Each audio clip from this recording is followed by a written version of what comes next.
Hello, welcome to Get Comfortable with Lizana-Prodeaux.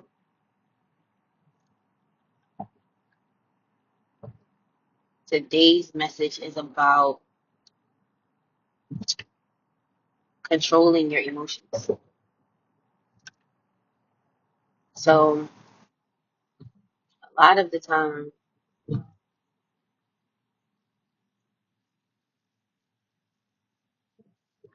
we're in places where today everybody's praised for crashing out or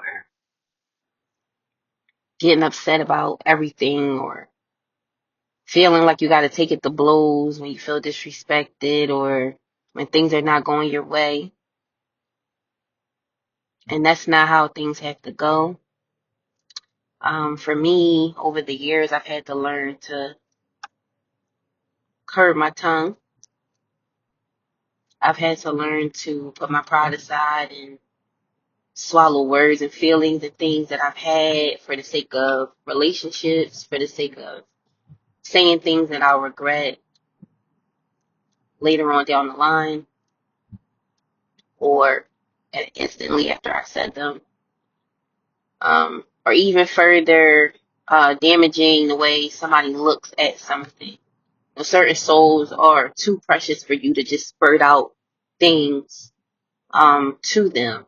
For instance, if you're speaking to children or somebody you hold near and dear to you that you may be in a relationship with, or family members who've been there for you, but you guys have moments where you don't get along. You have to be mindful about what you say, and then even more importantly, you have to be mindful of what you do and how that affects those around you. So, I am a person who I like to say I don't have a medium. I'm either really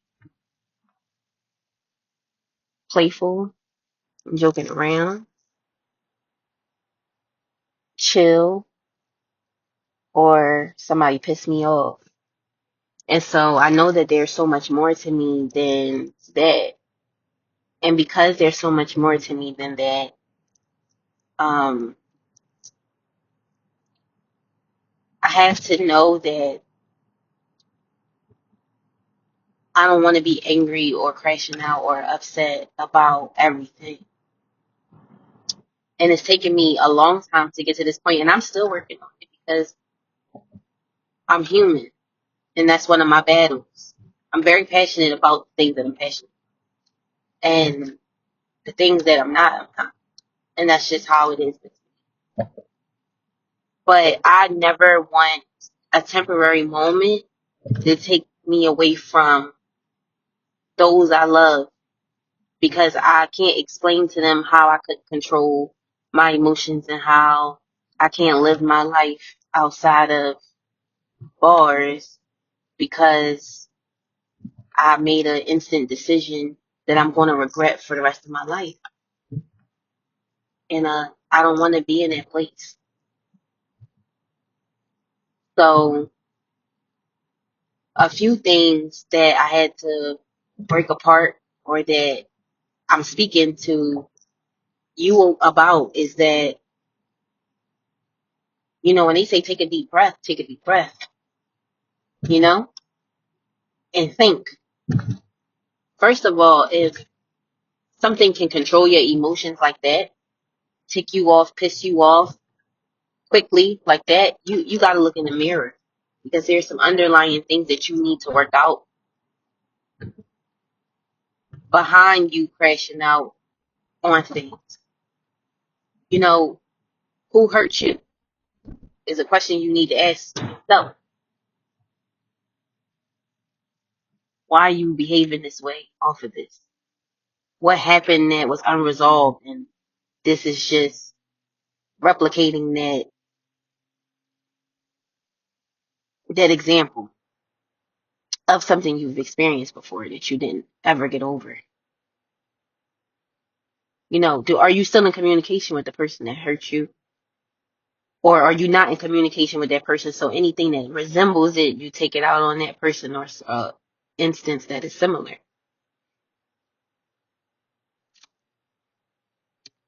Have you felt like people played with you in the past, so you feel like you can be played with now? Is that why you need no tolerance for even the smallest inconveniences?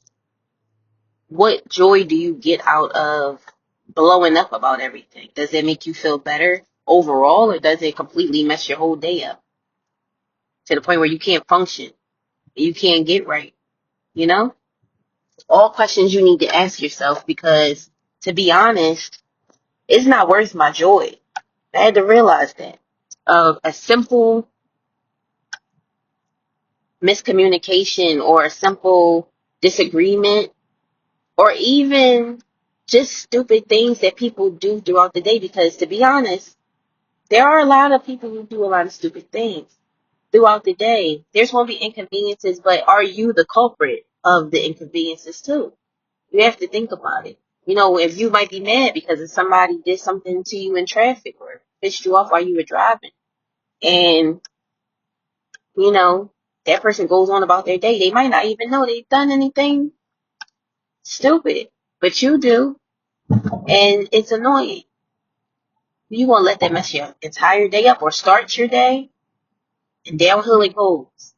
You mad at everybody. I don't want to live my life like that. I don't. You know, and then besides, the whole reason why you might be in traffic or even going through this is because you might have late, because you didn't make that bag you were supposed to make the night before, or because you didn't prepare those lunches like you were supposed to, or something similar, you know? Something. So now you upset. It's not smell good.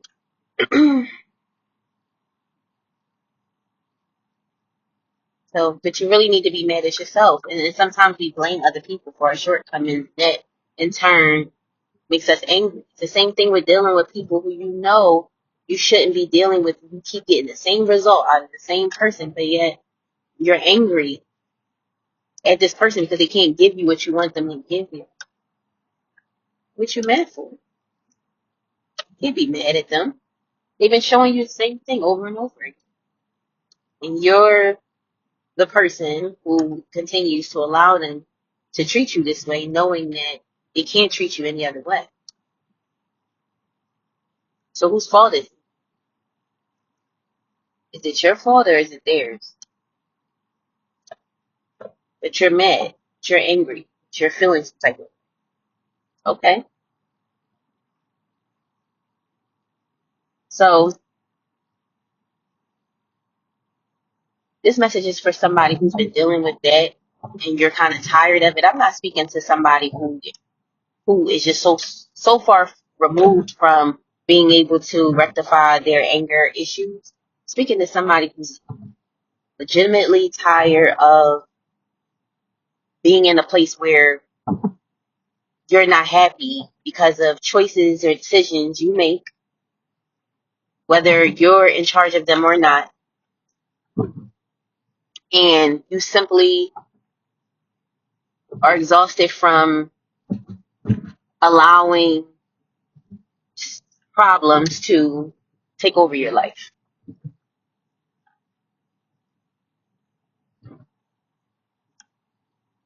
Now, it's not cute to be angry all the time. It's not. It's not cute to be bitter all the time.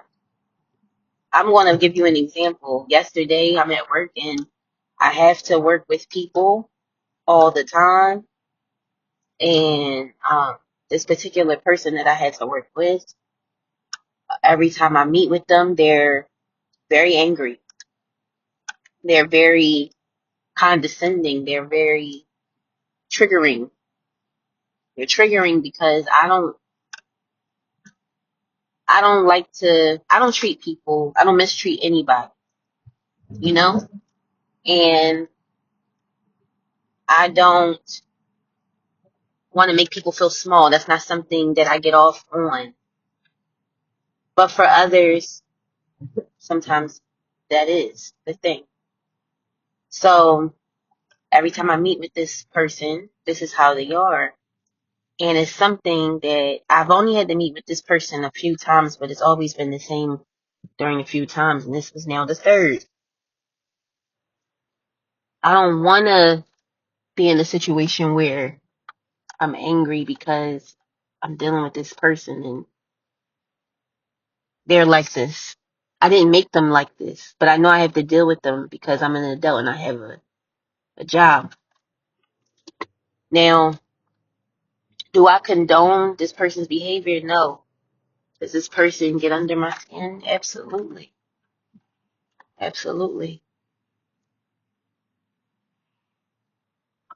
So I feel like this person is a lesson for me, or either I'm a lesson for this person. And the lesson is either that person needs to be checked because they're not used to somebody checking them or going against them or going um, head for head. But how exhausting is that for someone who does this to somebody every day? You know, what is it going to take for them to learn? You know? And then for me, it's a lesson because this person, again, is triggering for me because I don't understand why this person's like this. And then that's the first problem there, trying to understand why somebody's the way that they are and justify their actions. This person's older than me, but it doesn't matter because we're all adults and we should know you treat people as you want to be treated.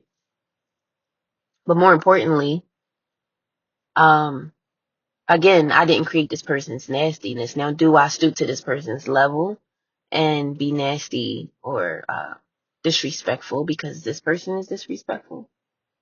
Or do I take the high road? Well, sometimes you got to get down where people are, but I don't want to keep getting down where people are.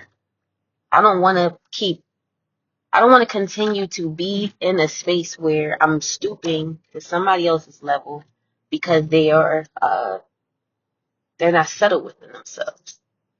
Because all that's going to do is awaken the parts of me that are still unsettled. And let's face it, I am extremely, extremely still working on being settled within myself because I have problems and traumas just like everybody else does.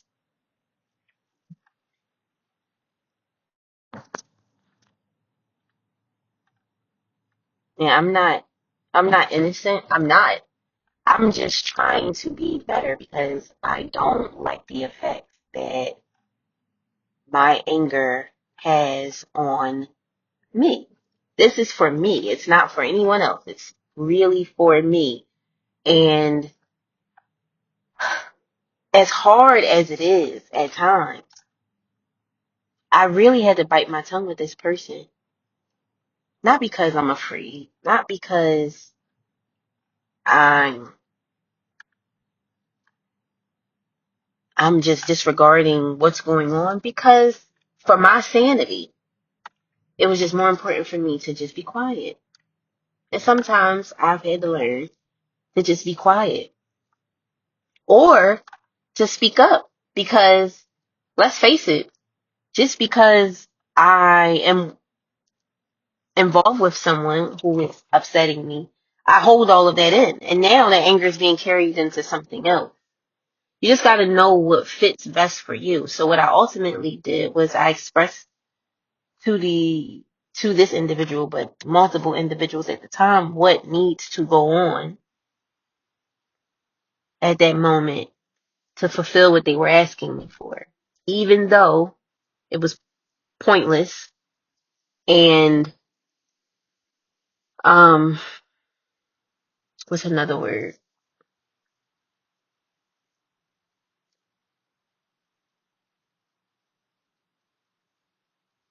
It was just pointless. It was just pointless. And instead of going back and forth with them, I simply just gave them a solution that would work for all of us, but specifically for them. And I just shut my mouth after that. And was I still upset after I left? Yes. But did I have to carry that on for the rest of the day? Knowing that I cursed somebody out, knowing that I may have gotten a write-up or a complaint against me, which still could happen, but I didn't take it further than it needed to be taken. And I'm proud of myself for that. So that after I probably lost maybe a half an hour's worth of peace, but not a day, you know? And that felt good because I'm not in a place where I'm saying after a situation happens, I don't care about it. But I am saying that I was able to walk away and not ruin my day, 2 days, 3 days behind this, but simply just in half an hour, which is still a lot, but I'm working on it. I said my piece and I was at peace with it. And nothing else needed to be said. I could have said or done more, but I didn't because what's the point?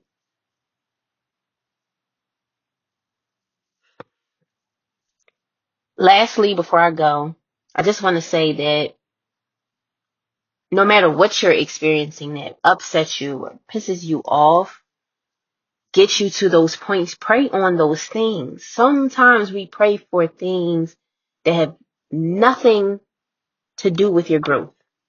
But we pray for money, we pray for a home, we pray for cars, we pray for material things. God, if you give me this job, how about we pray for the problems that we have in our lives and how God can undo those things, how God can allow us to work through those things so that more opportunities can open up in places where we probably thought they couldn't. Or how about God allowing us to use our problems and trauma to be a blessing unto others? But we probably are not looking at it that way because we're so stuck on where we are, what's bothering us, and then not putting prayer behind it. That doesn't make sense.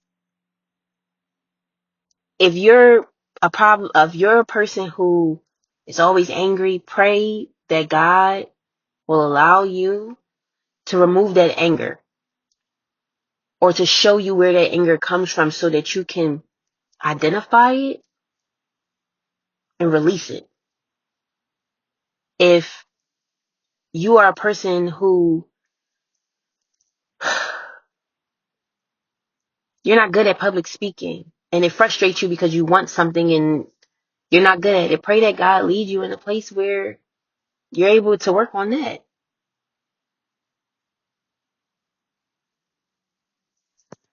You don't feel smart enough? Pray that God leads you in a place where you're able to read more or be around people who, you know, are comfortable enough explaining things to you so that you get it, so that you understand, or even you taking the time to nurture yourself in that way. If your kids get on your nerves, pray to God that you find some type of peace, a nook in your house where nobody goes. Make a closet, where you can go and have peace. Set bedtimes and boundaries so that you can have a moment to yourself because you are important and you cannot and will not be at peace with yourself if you don't provide these things for you. If you're a person that's late everywhere you go, why are you late? Break it down. God, give me the strength to get through these problems that I'm having with myself where I'm constantly late. Why am I always late for everything?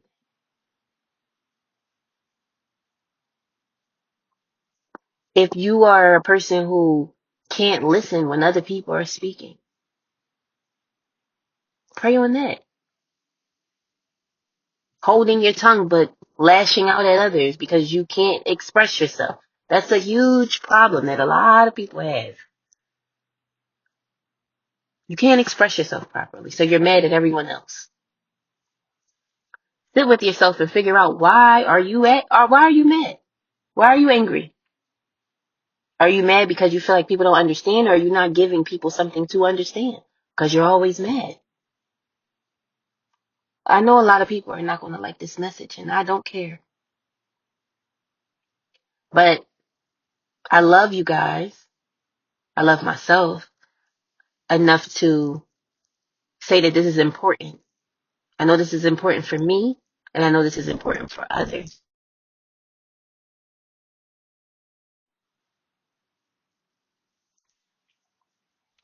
So that's how it is. And that was the message for today.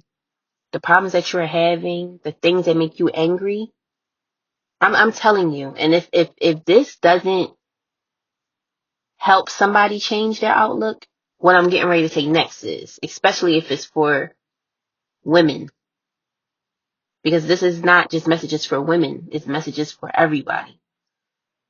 You know how ugly you look,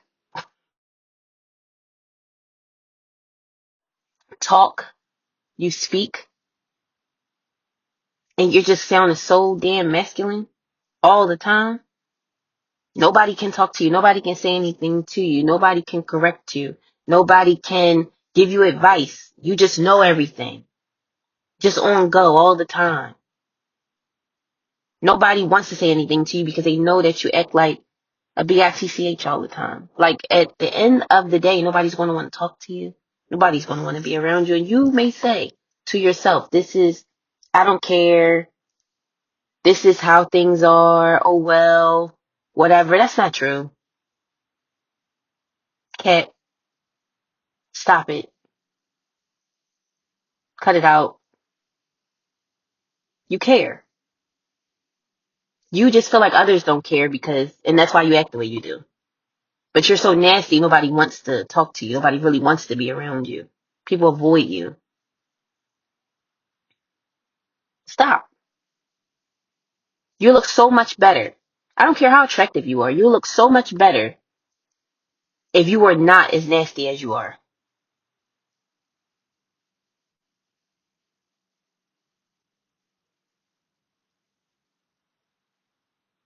I said on one of my other recordings that I curse like a sailor. It's true, I do. And I almost did just now. But this is real stuff here. I'm not saying this just to say it. It's real stuff. Beauty comes from within. You can be as bad as you want to be on the outside.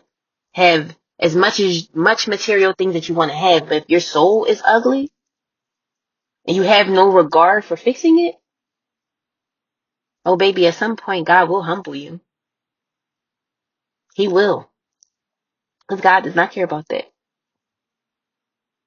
As attractive as you are, there are millions and millions of other women and men who are just as attractive, but prettier souls.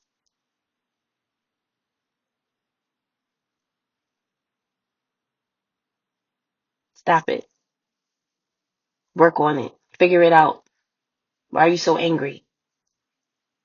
And begin to take the steps to rectify and to um, not undo those patterns, but create new ones based off of what you know about yourself, what you find out about you, because that's very, very important. Continue to love you. Continue to be good to you, and in turn being good to others. And that's the message for today. I love you guys so much, and I pray you have a beautiful, beautiful, beautiful day. Take care.